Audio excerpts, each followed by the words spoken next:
Do you ever feel like you're living in one giant waiting room?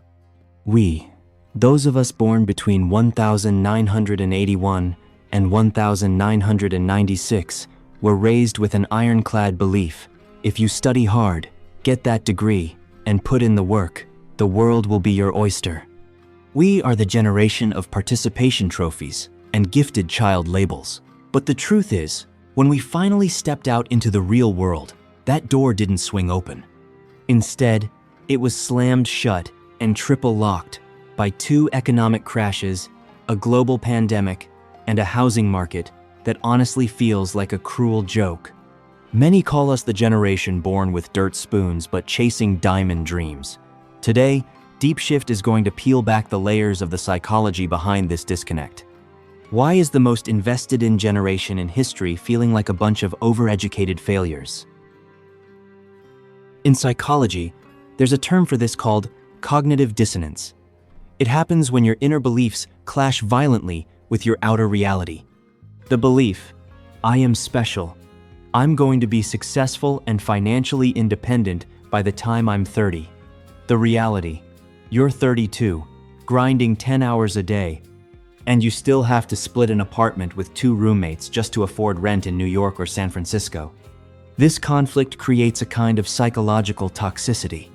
It's a far cry from the baby boomers, the generation that lived through America's golden age of wealth accumulation, where a median salary could support an entire family, buy a house in the suburbs, and park a brand new Ford in the driveway. Instead, millennials stepped into a game where the rules were changed halfway through. We're like athletes who trained our whole lives to run a marathon on solid pavement, only to have the officials announce at the starting gun that it's actually an ocean swim. You aren't weak, and you're certainly not lazy. It's just that the tools you were given weren't designed for this terrain. Here's a bitter truth. Millennials were the guinea pigs for social media. Gen Z was born into the world of TikTok. They've always known it's just a digital facade. But for millennials, it was different. We were learning how to become adults at the exact moment Facebook and Instagram were being born. We didn't just live our lives, we had to curate them. Psychologist Dr. Tim Kasser has pointed out that when your self-worth is tied to external validation, likes, shares, and comments, your mental health takes a nosedive.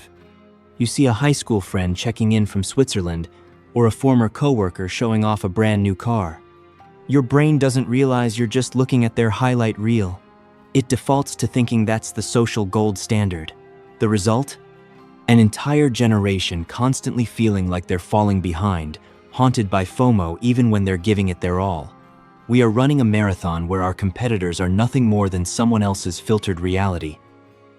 Why are millennials often labeled as the generation of extended adolescence? In reality, the traditional milestones of adulthood, financial independence, homeownership, marriage, and kids have become luxury goods. When you can't even clear that first hurdle of financial stability, your brain enters a state known as allostatic load. It's a biological stress response where your body is constantly bracing for a stable future that never actually arrives. It's like being stuck on a loading screen in a video game. You wait and wait, but the progress bar only moves 1%. This leads to a fascinating psychological fallout: systemic skepticism. Why stay loyal to a company for 20 years when they can lay you off via an automated email? Why kill yourself saving for a house when real estate prices are skyrocketing 5 times faster than wages? Job hopping or delaying marriage isn't a sign of irresponsibility. It's a logical survival response to a system that no longer guarantees a win for its players. But wait, if we only focus on the pessimism, we're missing half the story. Because we've been pushed against the wall, millennials are becoming the most psychologically self-aware generation in history. We are the first to truly destigmatize therapy. We are the first to boldly say no to toxic hustle culture in order to protect our mental well-being. The shattering of old beliefs has cleared a space for entirely new values to grow. 1. Redefining success. It's no longer about the McMansion or the corner office. It's about freedom, flexibility, and lived experiences. 2. Deep empathy. Having tasted systemic injustice firsthand, millennials tend to champion diversity and social equity more fiercely than any generation before them. We might not possess the same generational wealth as our parents, but we are developing a very different kind of psychological capital, an extreme capacity for adaptation, and a profound sense of empathy. If you're a millennial watching this and feeling like you're nowhere at 30 or 40, just remember, you're playing the game on hard mode while being handed a manual for easy mode. Feeling anxious, dealing with imposter syndrome, or hitting burnout, it's not because you're inadequate. It's the natural reaction of a normal human being when the map society gave you doesn't match the territory you're actually walking. It's time we stop beating ourselves up over outdated standards from the 90 seconds. The world has changed. The fact that you're still standing, still searching for meaning in the middle of all this chaos, that is a success worth being proud of. Are you an optimistic millennial or a skeptical one? Or maybe you're Gen Z, looking at us and feeling a bit worried. Leave a comment below. DeepShift wants to hear your story.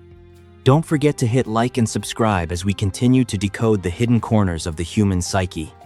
Thanks for watching.